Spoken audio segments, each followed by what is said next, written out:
द्वारा ज्ञापन दिया कि चंद्रशेखर आजाद हमीरपुर ना पहुंचे क्योंकि उनके आने की वजह से माहौल खराब हो जाएगा। चंद्रशेखर आजाद उस घटनाक्रम में आए हैं जिस घटनाक्रम में छोटे लाल को लाठी डंडों से पीट कर उनकी हत्या कर दी गई थी और आज चंद्रशेखर आजाद हमीरपुर पहुंचे।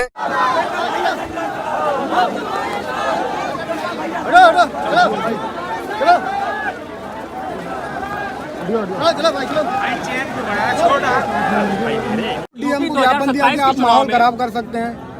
अब माहौल तो जो लोग हमारे लोगों की हत्या कर रहे हैं, माहौल वो खराब कर रहे हैं। जो न्याय की लड़ाई लड़ रहे हैं वो खराब कर रहे हैं। जिनको ये भय है कि चंद्रशेखर के आने से न्याय की में जो रुकावट है वो खत्म हो जाएगी, न्याय आसान हो जाएगा, वही लोग इस तरह ज्ञापन दे रहे हैं। हत्या उनको चाहिए कि गरीबों की हत्या बंद करे, वरना आने वाले कल में प्रधान भी उनका नहीं बनेगा। विधायक बनने के सपने तो छोड़ दें।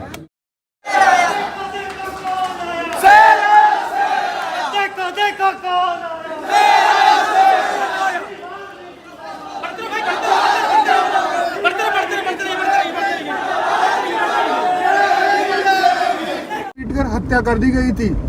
काफी ज्यादा दयनीय घटना है और चंद्रशेखर आजाद उस परिवार से मिलने पहुंच रहे हैं और तमाम लोगों द्वारा ये प्रयास किया गया कि चंद्रशेखर आजाद हमीरपुर ना है, पर चंद्रशेखर आजाद आ रहे हैं। वो देखिए किस तरीके से पुलिस बल है, इधर पुलिस बल दिखाइए और एक बड़ा पुलिस बल है और चंद्रशेखर आजाद को कड़ी सुरक्षा दे रहा है और चंद्रशेखर आजाद हमीरपुर के गांव पतारा गांव पहुंच रहे हैं। अब देखने को होगा कि चंद्रशेखर आजाद क्या कुछ आज फैसले लेंगे और राजपूत समाज ने आखिर क्यों रोकने का प्रयास किया गया, ये भी फिलहाल देखने होगा। चंद्रशेखर आजाद हमीरपुर में चल रहे हैं।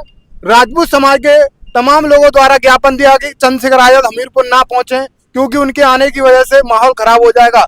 चंद्रशेखर आजाद उस घटनाक्रम में आए हैं जिस घटनाक्रम में छोटे लाल को लाठी डंडों से पीट कर उनकी हत्या कर दी गई थी और आज चंद्रशेखर आजाद हमीरपुर पहुंचे हैं। ये देखने को होगा कि चंद्रशेखर आजाद क्या कुछ फैसले लेते हैं और गांव में भारी सुरक्षा है और चंद्रशेखर आजाद हमीरपुर पहुंचे हैं और ये फिलहाल देखने को होगा कि किस तरीके से चंद्रशेखर आजाद उस परिवार के समर्थन में क्या कुछ फैसला लेते हैं।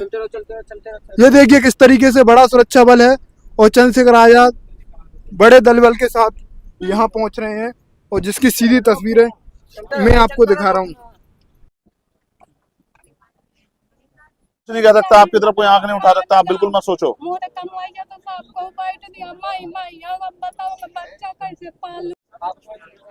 ये तुम्हारे वाले कागज हैं, ये लो, कोई कुछ भी हो जाए तो मुझे बताना। हैं? दे दिया हमने, इसे कागज दे दिए। क्या कह रही हो? इनका कुछ सुना है कि ना? किनकी है?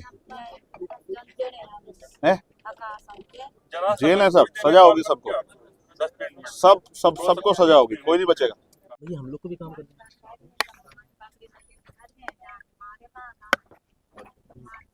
ठीक है, खुश रहो, ठीक है, और डरो मत। एक बार पैदा होता आदमी, एक बार मरता, डरते नहीं।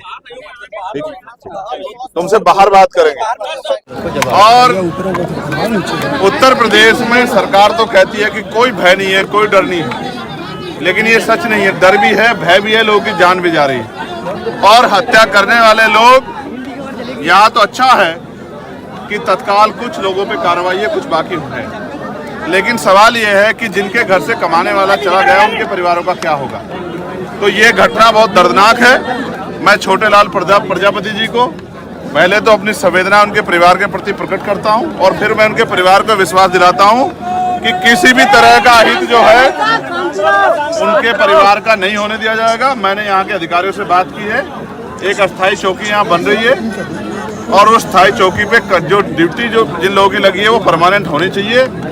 यहाँ उस तरह से रूट जो है इस पे गश्त होना चाहिए और उनको जो है परिवार को मैंने मांग भी की है कि उस परिवार को जमीन की व्यवस्था कराएं और रोजगार की एक नौकरी की व्यवस्था उस परिवार के लिए कराएं जिससे वो परिवार आगे बढ़ सके। यूपी में कानून व्यवस्था को किस नजर से देखते हैं? ये आपके सामने ही है। हम यहाँ कानून व्यवस्था की जो खामियां है उसी को गिराने के लिए खड़े हैं। और उत्तर प्रदेश में वैसे तो सबका साथ सबके विकास की सरकार में सब कुछ बदल गया है, लेकिन ये घर का रास्ता और इस घर के हाल देख के आप बता सकते हैं कि प्रधानमंत्री जी ने योजनाएं चलाई हैं, चाहे वो प्रधानमंत्री आवास योजना हो या कोई और योजना, उनका लाभ जो है वो गरीबों तक नहीं पहुंच रहा है। उनका लाभ तो सरकार से जुड़े लोगों तक ही, जिनपे खुद के मकान है, उन्हीं तक शामिल हो गया है। ये 3.5 फीट का रास्ता है, कमर मुड़ जाएगी जब आप अंदर घुसेंगे। आज पिछड़े दलित वर्ग के लोगों को इन्हीं घरों में रह के अपना जीवन यापन कर रहा है और इनके हालात ऐसी है कि ये कभी भी गिर सकते हैं। तो हमारी जिंदगी जितनी खराब उत्तर प्रदेश में है, शायद ही किसी प्रदेश में हो, लेकिन सरकार सुनने को राजी नहीं है। मुझे उम्मीद है कि मीडिया के माध्यम से मुख्यमंत्री का ध्यान हमीरपुर की तरफ जाएगा और हमीरपुर के लोगों के लिए बुनियादी व्यवस्थाएं होंगी और सरकारी योजनाओं का लाभ इन तक पहुंचेगा। मैं ये समझता हूँ जब हालात ऐसी यहाँ हैं तो इनका जीवन में बुनियादी सुविधा कैसी होंगी, इस बात के लिए भी मैं चिंतित हूँ। आजाद जी, ये आपका बुंदेलखंड का पहला दौरा है, बुंदेलखंड का ये आपका पहला दौरा है और ये कहा जा सकता है कि आप यहाँ पे अपनी सियासत की शुरुआत कर रहे हैं दलितों पर अत्याचार या राजनीति? क्या कहना चाहेंगे? मैं आपसे ये स्पष्ट कहूँगा, कई बार जो है संघर्ष शुरुआती दौर में दिखता नहीं। मेरी जड़ें भीम आर्मी आजाद समाज पार्टी की जड़ें इस बुंदेलखंड में भी उतनी गहरी हैं जितनी पश्चिम में, और आने वाले कल में मैं इसका उदाहरण वोट की चोट से दूंगा। लेकिन आज मैं आपके माध्यम से कहना चाहता हूं कि सरकार सचेत रहे। अगर गरीबों पे, दलितों पे, पिछड़ों पे, मुसलमानों पे, अन्य धार्मिक अल्पसंख्यकों पे या किसी भी बहन बेटी पे अत्याचार होगा तो हम लोग चुप नहीं रहेंगे, हम लोग संघर्ष करेंगे और सरकार से उनके अधिकार उन तक पहुंचाने के लिए हमारा संघर्ष जारी रहेगा जब तक उन गरीबों को न्याय नहीं मिलेगा। हमीरपुर डीएम को ज्ञापन दिया कि आप माहौल खराब कर सकते हैं। अब माहौल तो जो लोग हमारे लोगों की हत्या कर रहे हैं, माहौल वो खराब कर रहे हैं, जो न्याय की लड़ाई लड़ रहे हैं वो खराब कर रहे हैं। जिनको ये भय है कि चंद्रशेखर के आने से न्याय की में जो रुकावट है वो खत्म हो जाएगी, न्याय आसान हो जाएगा, वही लोग इस तरह ज्ञापन दे रहे हैं। हत्या उनको चाहिए कि गरीबों की हत्या बंद करे, वरना आने वाले कल में प्रधान भी उनका नहीं बनेगा, विधायक बनने के सपने तो छोड़ दें।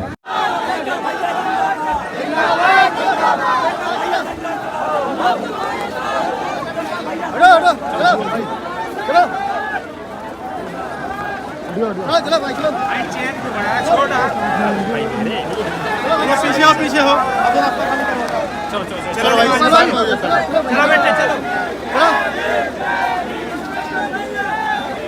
चलो बेटे चलो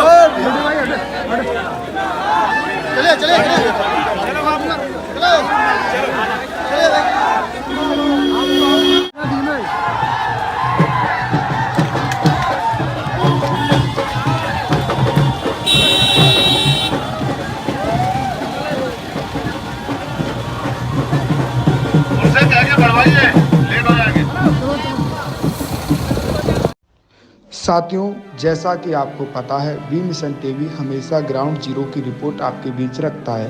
अगर आपको हमारा काम पसंद आता है तो बी मिशन टीवी को आर्थिक मदद करें, जिससे कि हम यूं ही निरंतर ग्राउंड लेवल पर काम करते रहें। स्क्रीन पर दिख रहे QR कोड को स्कैन करें और अपने दान की राशि बी मिशन टीवी के खाते में भेजें। QR कोड के अलावा आप हमारी UPI ID bmissiontv@ybl पर भी मदद भेज सकते हैं। जय भीम।